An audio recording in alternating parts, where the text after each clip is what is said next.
हमारी तरफ से आप सभी को प्रणाम। मेरा नाम बीना। मेरा नाम सीमा।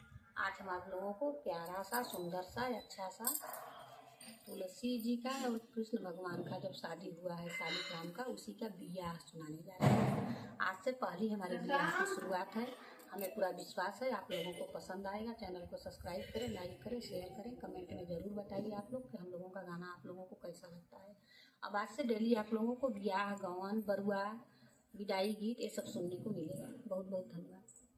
पुरैनी पात पर सुतानी राधा दे, पुरैनी पात पर सुतानी राधा दे, अरे सपना देखनिया जगुतरे लालनवा, अरे सपना देखनिया जगुतरे लालनवा, के करे दुआरे माई बाजन बाजय, के करे दुआरे माई बाजन बाजय, अरे के कर होला बियाह रे ललनवा, अरे के कर होला बियाह बाउरी भैली बेटी राधा दे, बाउरी भैली बेटी राधा दे, अरे के न तो हर हर लेनी ज्ञान रे लालनवा, अरे के न तो हर हर लेना ज्ञान रे लालनवा, तोहरे दुआरे बेटी बाजन बाजय, तोहरे दुआरे बेटी बाजन बाजय, हरे कृष्ण का दूसरा बियाह रे लालनवा, हरे कृष्ण का दूसरा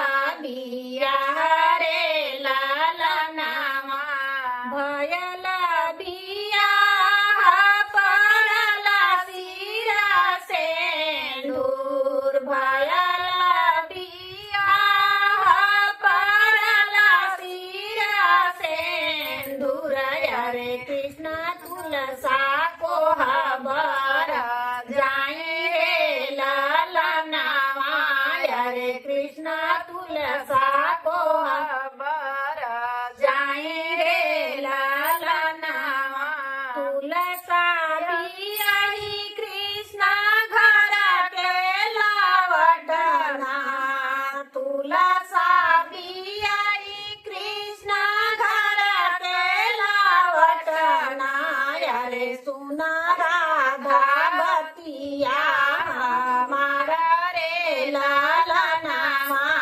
अरे सुना राधा बतिया हमारा रे लालनवा, लाल पियर पहिरा राधा दे, लाल पियर पहिरा राधा दे, अरे तुलसा परिछिले रावरे लालनवा, अरे तुलसा परिछिले रावरे लालनवा, इतना बचन राधा सुनाई ना पवनी, इतना बचन राधा सुनाई ना पवनी, अरे गायनी माने हारी सियाई रे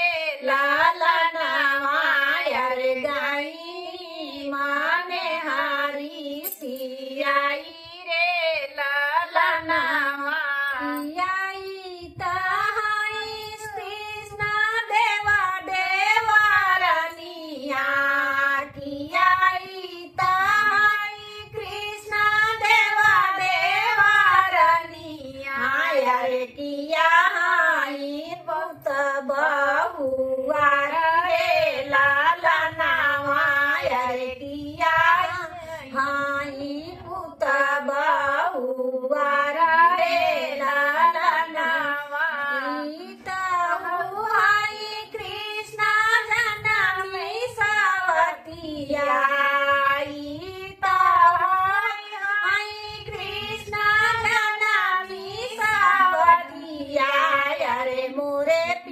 पीठी धरी आंगार रे लाला नामाया रे मोरे पीठी धरी आंगार रे लाला नामा इतना बचन तुलसा सुनाही ना पवनी इतना बचन तुलसा सुनाही ना पवनी अरे राधा का घोड़ा लागे जाए रे लाला नामाया रे राधा का घोड़ा लागे जाए रे लाला नामा मानिया के जुड़ी तुलसा को फिया जुड़ाया मानिया के जुड़ी तुलसा को फिया जुड़ाया रे जुग